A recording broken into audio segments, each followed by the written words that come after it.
Yes. So as you know that chapter these days that is going on, that is sectors of the Indian economy. Now in this chapter, variety of sectors have been discussed. In the beginning, what type of sectors we have discussed? On the basis of occupation. They are primary, secondary and tertiary sector. फिर हमने पढ़ा कि why tertiary sector is growing in importance, why its role or significance is increasing. After that, we read about another distinction between sectors, that was on the basis of employment. So on the basis of employment, sectors can be understood in two ways. One is called organized sector of employment, other is called unorganized sector of employment.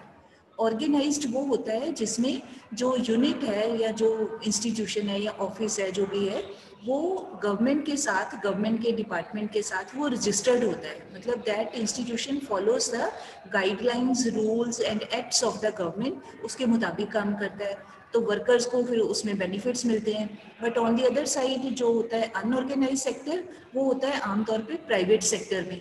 आम लोग हैं वो they don't get themselves registered with the government department, उनके साथ अपने आप को जोड़ते नहीं हैं. तो when they don't get affiliated या रजिस्टर्ड, तो then that means they are free to do whatever they want to do and in whatever manner they want to do, they can do anything, है ना. उसमें government के फिर rules नहीं लगते हैं कि प्राइवेट है, अगले का अपना काम है तो जैसी मर्जी करे.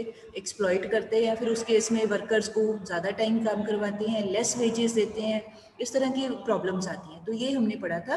तो this type of distinction of sectors is called on the basis of employment. कि आपको 1 मार्क में क्वेश्चन आ सकता है कि what are the types of sectors on the basis of employment. तो then you say this organized sector, second one is unorganized sector. ठीक है. मतलब ये नहीं कि सिर्फ वो प्राइमरी सेकेंडरी ही होते हैं, ऐसा कुछ नहीं. इकोनॉमी को यहाँ पर ये चैप्टर में ये इंटरेस्टिंग है कि एक इकोनॉमी को हम कितने तरीकों से ऑब्जर्व कर सकते हैं, किस किस एंगल से हम उसको वी कैन अंडरस्टैंड. तो वो जो डिफरेंट एंगल्स हैं उसी के बेसिस के ऊपर अलग अलग सेक्टर्स हम लोग पढ़ के उसको मान के उसकी स्टडी करते हैं. Now we have to do. Next is, please take out this chapter, this page number 32, how to protect the workers in the unorganized sector. कि पीछे हमने ये पढ़ा था ना कांता और कमल वाला एग्जाम्पल, तो उसमें बताया कि कमल को बहुत एक्सप्लॉयटेशन होता है, छुट्टियों के पैसे नहीं मिलते, छुट्टी नहीं मिलती, ओवर टाइम काम करना पड़ता है, मतलब एक्सप्लॉयटेशन. तो अब है कि ये अगर ये प्रॉब्लम है इकोनॉमी के अंदर सेक्टर्स की अनऑर्गेनाइज की, तो अब इस टॉपिक में बताया कि फिर उसको कैसे प्रोटेक्ट किया जाए. तो अब आप देखो यहाँ पर प्लीज साथ साथ में अंडरलाइन करते जाओ.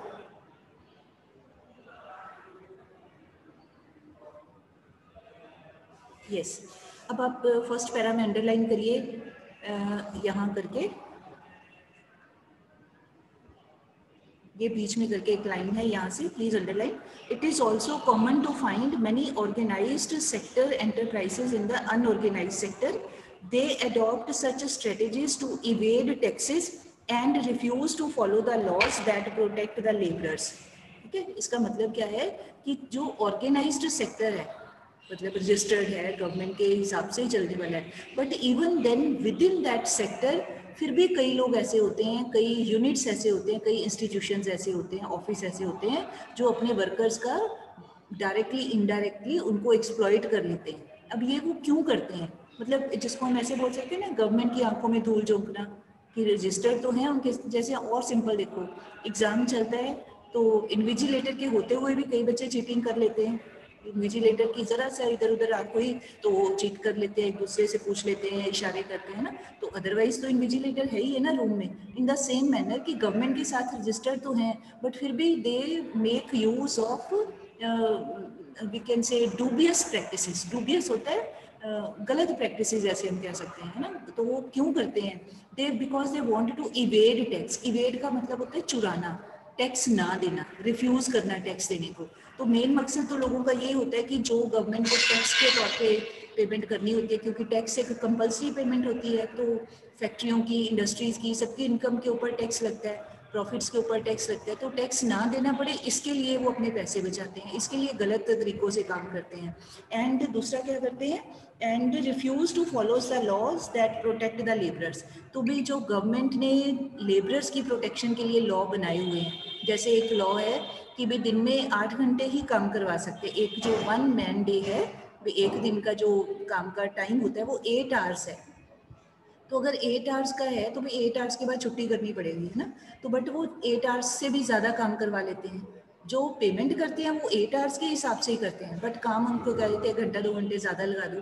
अब देखा जाए तो लेबरर भी ह्यूमन बीइंग है, उसकी भी वो भी थकावट होती है, ही ऑल्सो फील्स एक्सर्टेड, थकता है, सारा दिन नॉन स्टॉप तो नहीं कोई काम कर सकता।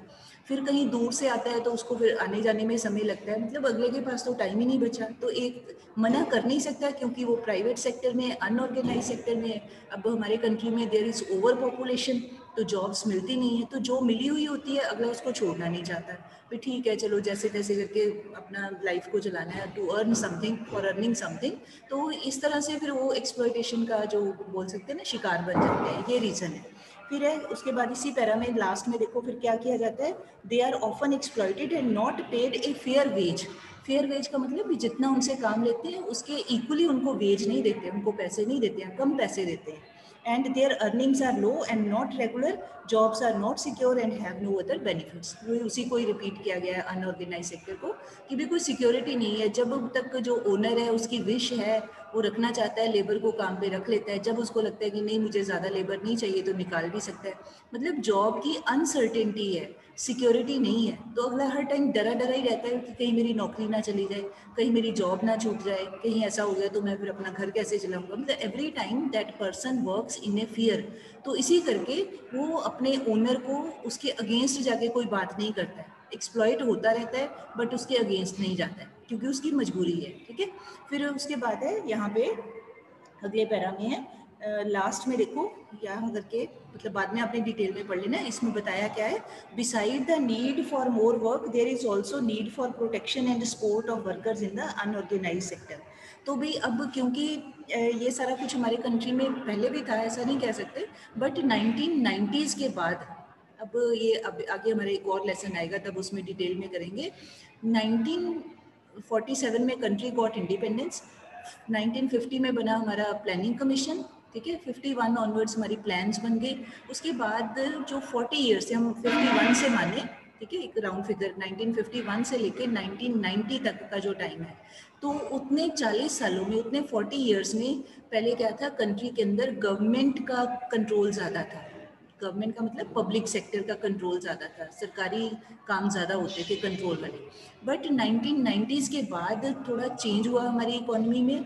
अब now the role of private sector is increasing and expanding day by day. अब आप नोटिस करेंगे गवर्नमेंट के काम कम हो रहे हैं, गवर्नमेंट के काम कम होने का मतलब ये नहीं कि काम कम हो गए, मीन्स कि गवर्नमेंट सेक्टर में जो नौकरियां होती हैं, जॉब्स होती हैं, वो डे बाय डे कम होती जा रही हैं। गवर्नमेंट की ओनरशिप, गवर्नमेंट इंटेंशनली उसको कम करती जा रही है, प्राइवेट सेक्टर इनकरेज किया जा रहा है क्योंकि प्राइवेट सेक्टर में कॉम्पिटिटिवनेस होती है, काम की क्वालिटी बढ़िया होती है और जल्दी से जल्दी काम करने की और ज़्यादा प्रॉफिट अर्न करने की एक एबिलिटी होती है और डिज़ायर होती है। और मोर ओवर ये रिक्वायर्ड था, ये अभी नहीं है यहाँ पर, वो दूसरा लेसन है, तो भी ये कंपल्सरी था हमारे कंट्री के लिए to introduce the reforms at that time 90s में। 91 में एक फिर न्यू इकोनॉमिक पॉलिसी बनाई गई, आपने नाम शायद सुना होगा, लिबरलाइजेशन, प्राइवेटाइजेशन एंड ग्लोबलाइजेशन। तो स्पेशली फिर यहाँ पर ये इसीलिए 90 लिखा हुआ है कि उस टाइम के बाद से अब आप देखो 91 से लेकर के आज अब चल रहा है 2021, तकरीबन 30 ईयर्स राउंड फिगर में कहें तो 30 ईयर्स के टाइम में अब क्या हो रहा है, अनऑर्गेनाइज्ड सेक्टर बढ़ रहा है। अनऑर्गेनाइज्ड में भी जो प्राइवेट सेक्टर है, मतलब प्राइवेट लोगों के काम इंक्रीज हो रहे हैं, तो फिर वो अपने पास काम करने वाले they want to earn more profit, and वो अर्न प्रॉफिट कैसे कर पाएंगे, वो क्या करते हैं, उनका सबसे ज़्यादा जो जोर चलता है, ताकत चलती है, वो लेबर के ऊपर चलती है कि उसकी वेजेस को वो कट करते हैं, उसकी वेजेस को रिड्यूस करने की कोशिश करते हैं, क्योंकि बाकी सारा सामान तो जो भी उन्होंने काम में यूज़ करना है वो तो मार्केट से जो रेट है उसी पे मिलेगा, वो तो रिफ्यूज़ नहीं कर सकते। आपने या मैंने दुकान पे जाके if you want to purchase something, तो अगला जो भी प्राइस बोलता है हमें देना ही पड़ेगा अगर हमें ज़रूरत है उस चीज़ की। बट फिर वो करते क्या हैं, जो वर्कर काम करते हैं, उनके आगे उनके नीचे काम करते हैं, उनकी लेबर के वेज को वो कम करके अपना प्रॉफिट बढ़ाने की एफर्ट करते हैं। तो फिर यहाँ पर यही बताया गया कि भाई फिर सरकार की, गवर्नमेंट की ड्यूटी बनती है कि ऐसे लोगों की भी प्रोटेक्शन के लिए कुछ किया जाए, कि वो they are not vocal, they are poor, they are living in miserable conditions, जो लेबर होते हैं अनसर्टेनिटी ऑफ जॉब का जो फियर है, every time they live under that fear, तो फिर then it becomes the duty of the government to come forward for the protection of the rights of such labourers. उनके भी जो right है उसको भी बचाया जाए, तो गवर्नमेंट को करना चाहिए, ठीक है।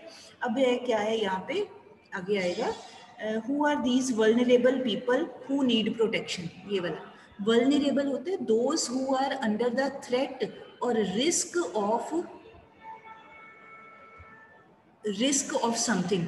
Vulnerable मतलब to be like that, who can come under the risk of something, ऐसे।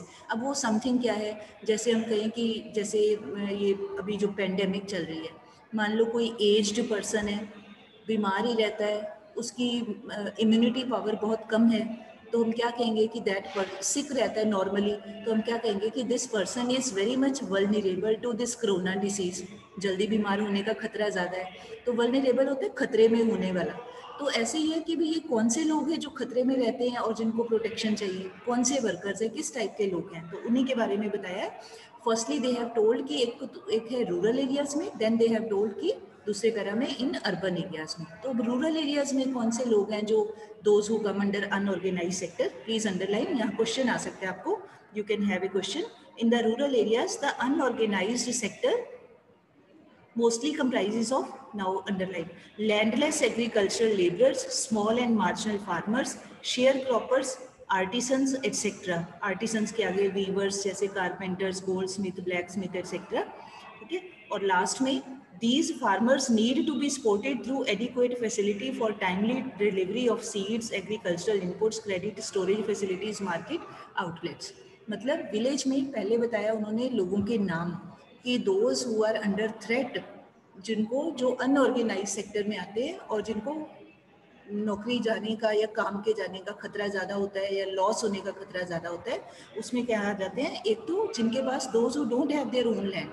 नॉर्मली हम ये कह देते हैं, वी ऑफन से कि विलेज है तो जी फार्मर्स हैं, बट ये दिस इज़ नॉट नेसेसरी कि every farmer has his own land to cultivate, this is not necessary. जरूरी नहीं सब अपने ही फार्म्स पे फार्मिंग करें, there are many farmers, rather large number of farmers in our country is of those people, those farmers who work on the farms of other people. अपने पास उनकी अपनी लैंड नहीं है, अपनी लैंड के मालिक नहीं है, they work as labourers on the field, agricultural labourers, खेती बाड़ी के मजदूर जो होते हैं, बट किसके खेतों पे काम करते हैं, फार्म्स पे, they work on the farms of other people. तो अब जो लैंडलॉर्ड है, जो ज़मीन का मालिक है, वो कभी भी लेबर को निकाल सकता है, और जितने पैसे देगा मानना पड़ेगा, मतलब अगर कोई और जॉब का ऑप्शन ही नहीं है तो फिर मजबूरी में काम करना पड़ता है। फिर विलेज में और क्या होते हैं, जो शेयर क्रॉपर्स होते हैं या स्मॉल मार्जिनल फार्मर्स, का मतलब स्मॉल तो हो गया, स्मॉल एंड मार्जिनल मीन्स एक तो जो जिनके पास अपनी लैंड नहीं है वो हो गए landless. Small means those who have small land holding, थोड़ी जगह है, छोटे साइज का फार्म है, स्मॉल साइज ऑफ फार्म है वो। मार्जिनल होता है कि इतना है फार्म का साइज कि उसकी फैमिली का गुजारा ही बड़ी मुश्किल से चलता है, बिल्कुल जैसे बोलते हैं ना किनारे पे ही होना, कि भाई इतना छोटा है उसका फार्म कि उसका अपनी लाइफ का, अपना फैमिली मेम्बर्स का गुजारा ही उस फार्म पे, क्रॉप इतनी होती है, बड़ी मुश्किल से होता है, उनको मार्जिनल बोल देते हैं। तो इकट्ठा वर्ड यूज़ कर लेते हैं, स्मॉल एंड मार्जिनल। फिर शेयर क्रॉपर्स होते हैं जिनके पास अपनी ज़मीन नहीं होती, बट वो दूसरों के साथ मिलके हिस्सेदारी में काम करते हैं। जैसे जो ओनर होता है, मान लो कोई ज़मीन का ओनर है, वो कहे दूसरे लेबर को कहे कि तुम सारा साल काम करो, ग्रोइंग करो, कल्टीवेशन करो, सारा काम करो, साल के एंड में जब क्रॉप होगी तो मैं तुम्हें 30% दे दूंगा, 30%, 30। तो इसका मतलब कि अगर उस क्रॉप को बेच के 100 रुपये मिलेंगे तो 100 में से 70 रख लेगा वो जो ज़मीन का ओनर है वो, और 30 रुपीज़ दे देगा जिसने सारा साल उस पर मेहनत की है। अब आप सोच के देखो, सबसे ज़्यादा किसकी मेहनत हो रही है, जो गर्मी में सर्दी में जो एक्चुअल टिलर है, टिलर मतलब जो एक्चुअल में काम करता है, उस बेचारे ने he worked very hard through out the year, and में जाके उसको मिले शेयर प्रॉपर का मतलब कि उसको बस जो हिस्सा डिसाइड किया था 30%, 100 में से 30 रुपीज़ ही मिले, और 70% किसने रख लिए, वो जो ओनर है उसने क्यों रखे, क्योंकि वो कहता है कि मैं मालिक हूँ, मेरी ज़मीन है, तुम्हें ज़रूरत है, तुम्हें ज़रूरत लगती है तो काम, मर्जी है तुम्हारी काम करना है तो करो, नहीं तो ना सही मैं किसी और को लगा लूँगा। तो ये प्रॉब्लम है। ऐसे फिर मजबूरी में ही जिनको काम करना पड़ता है। आर्टिसंस हैं जो हाथ से काम करते हैं, वीवर्स हो गए या कोई कारपेंटर हो गए, या कोई, ऐसा नहीं कि ओनली दीज, और भी कोई छोटा मोटा हाथ का काम करने वाले लोग, तो ये लोगों को भी हर रोज़ काम नहीं मिलता है, कभी कभार ही काम मिलता है। Means in nutshell we can say these people are those जिनकी इनकम बहुत कम होती है और इनको आगे बढ़ने के इनके चांसेस कम होते हैं, ये खतरे में आने वाले लोग हैं, ये अनऑर्गेनाइज सेक्टर के लोग हैं। ठीक है, तो ऐसे लोगों को फिर हेल्प कैसे हो सकती है, खास करके जो फार्मिंग के काम में लगे हुए हैं उनके बारे में दे हैव गिवन कि अगर उनको थोड़ा सा सपोर्ट कर दिया जाए, जिनकी थोड़ी बहुत अपनी लैंड है, कि अगर उनको सीड लेने के लिए इनपुट्स उनको प्रोवाइड कर दिए जाएं, सीड उनको बीज होते हैं वो प्रोवाइड कर दिए जाएं बढ़िया वाले, या क्रेडिट मतलब उधार लोन की फैसिलिटी दे दी जाए, स्टोरेज करने की, मीन्स जो भी एग्रीकल्चर के काम में मार्केटिंग आउटलेट्स का मतलब जहाँ जाके उन्होंने अपना क्रॉप को बेचना है, मीन्स एग्रीकल्चर से रिलेटेड जो भी फैसिलिटीज है, if they are provided to these small farmers, marginal farmers, तो थोड़ी बहुत उनकी मदद हो सकती है। In that manner they can be protected to some extent. ये तो है विलेज में, तो फिर मेनली तो फार्मिंग का ही काम है। But now coming in urban areas, यहाँ पे क्या होता है, अनऑर्गेनाइज, प्लीज अंडरलाइन ये पूरे पैरे को कर लो, पहली 3-4 लाइंस यहाँ पे एग्जांपल्स हैं। कौन से होते हैं? Mainly workers in small scale industry, casual workers in construction, trade and transport etc. are those who work as street vendors, head load workers, garment makers, rag pickers etc. ठीक है, last वाली line फिर ये वाली को भी underline करिए, the casual workers in both rural and urban areas need to be protected. मतलब ये पहले अर्बन का नाम बताया उन्होंने, एंड में कह दिया कि दोनों की प्रोटेक्शन इज रिक्वायर्ड। तो अर्बन एरियाज में क्या होते हैं, अब आप अपने आसपास देखो, ये नहीं कि हमने यही एग्जांपल्स को लेना है, आप देखो आपके जहाँ पर भी आप रहते हो, वेजिटेबल वेंडर आता है, सब्जी बेचने वाले आते हैं, फ्रूट सेलर्स आते हैं, अपना वो पुश कार्ट पे रेडी पे लेके आते हैं। अच्छा, कोई ना कोई रैग, कोई मतलब जैसे गार्बेज उठाने वाले लोग हैं वो आते हैं, या कई बार रोड्स पे आपने देखा होगा वो रैग पिकिंग करते हैं, कूड़े में से भी कुछ वो प्लास्टिक की बॉटल्स ढूंढते हैं, या इस तरह का कुछ लोहे वाली चीज़ को ढूंढते हैं, मतलब इस तरह के काम करते हैं। या जो कैजुअल वर्कर्स इन कंस्ट्रक्शन, अगर आपने देखा होगा घरों पे जब हम कंस्ट्रक्शन करवाते हैं तो मजदूरों को लगाते हैं, तो जो मेन कॉन्ट्रैक्टर होता है, किसी दिन वो 4 लोगों को लेके आता है, किसी दिन 5 को, किसी दिन हमें 2 लोगों की ज़रूरत है। इसका मतलब वो भी, उनका भी कोई पक्का काम नहीं है, जिस दिन जितने मजदूरों की ज़रूरत है उतने पीपल दे आर ब्रॉट, उतने लेबर को ले आते हैं। इसका मतलब ये सारे जो लोग हैं, या स्मॉल स्केल इंडस्ट्री में, कि जहाँ पे बड़े छोटे लेवल के ऊपर काम होते हैं, तो कभी काम जब डिमांड होती है तो फैक्ट्री चलाते हैं, तो चीज़ें बनाते हैं, उस समय उनको रख लिया जाता है। जब ऑफ सीजन होता है तो उनको कह देते हैं भी जाओ भाई अभी छुट्टी, अभी काम नहीं है, क्योंकि उनका अपना फैक्ट्री ओनर का अपना सामान नहीं बिक रहा है, तो वो लेबर को पैसे कहाँ से देगा। मतलब ऐसे छोटे मोटे सारे काम। कैजुअल का मतलब होता है कच्चे, परमानेंट नहीं, जो टेम्परेरी होते हैं, भी आज लगाया कल नहीं लगाया, आज काम मिला कल नहीं मिला, इस तरीके से। तो ये सारे लोग जो है, they are in urban areas, they are in unorganised sector. मतलब इनको भी काम की श्योरिटी नहीं है, सीधा सीधा हम ये कहें, काम की कोई परमानेंट कोई गारंटी नहीं है कि भी हमारे पास काम होगा, हमें एक फिक्स्ड सैलरी आएगी, ऐसा कुछ नहीं।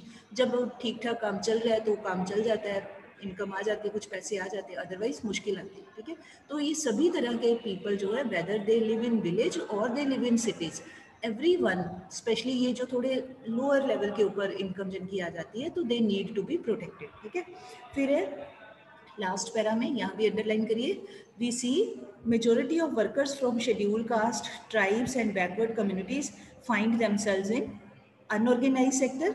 और उसके बाद besides getting irregular low paid work, they also face social discrimination. एक और मतलब कैटेगरी उन्होंने बना दिया। अगर आपको याद हो, इन 8th class you have read about one chapter that was understanding marginalisation. ठीक है, उसमें एक आपको याद है, आपने यू रेड अबाउट 2 टर्म्स, एक था इकोनॉमिक मार्जिनलाइजेशन, एक था सोशल मार्जिनलाइजेशन। ठीक है, तो ये यही पर वही बात आ रही है कि भी ऐसे लोग, those who belong to schedule caste या ट्राइब या और कोई बैकवर्ड कम्युनिटी से हैं, तो एक तो उनके पास थोड़े काम कम होते हैं, वो ज़्यादातर, ऐसा नहीं सारे नहीं कह सकते, but majority of these people जो थोड़े कम पढ़े लिखे होते हैं, ज़्यादा कोई स्किल नहीं आता होता है, ऐसे लोग ही, तो एक तो वो इस तरह के अनऑर्गेनाइज सेक्टर में होते हैं। सेकेंडली, उनके साथ सोसाइटी में भी अभी भी बहुत टाइम हम देखते हैं कि सोसाइटी में भी उनके साथ डिस्क्रिमिनेशन होता है on the basis of this caste और ट्राइब।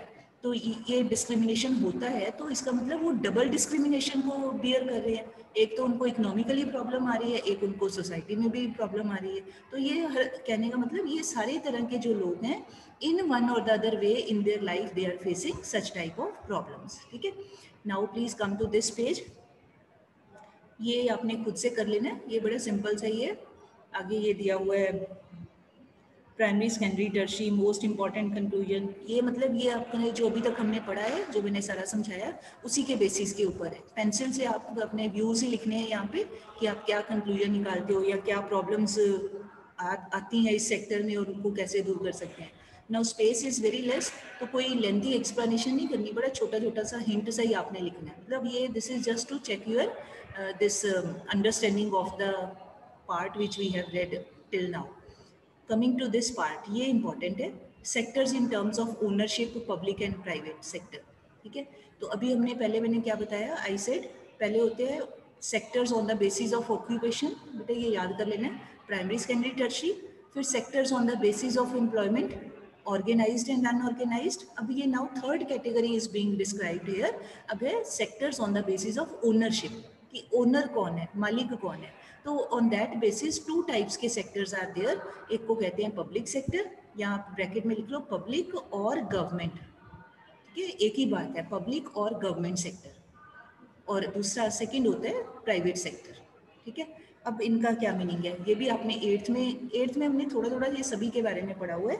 तो नाउ प्लीज अंडरलाइन, ये पूरे पैरा को ही तकरीबन अंडरलाइन कर लीजिए कि अब है सेक्टर्स को हम इस बेसिस के ऊपर जब डिवाइड करते हैं कि who owns the assets, underline पूरा कर लेना बेटे, on the basis of who owns the assets and is responsible for the delivery of services.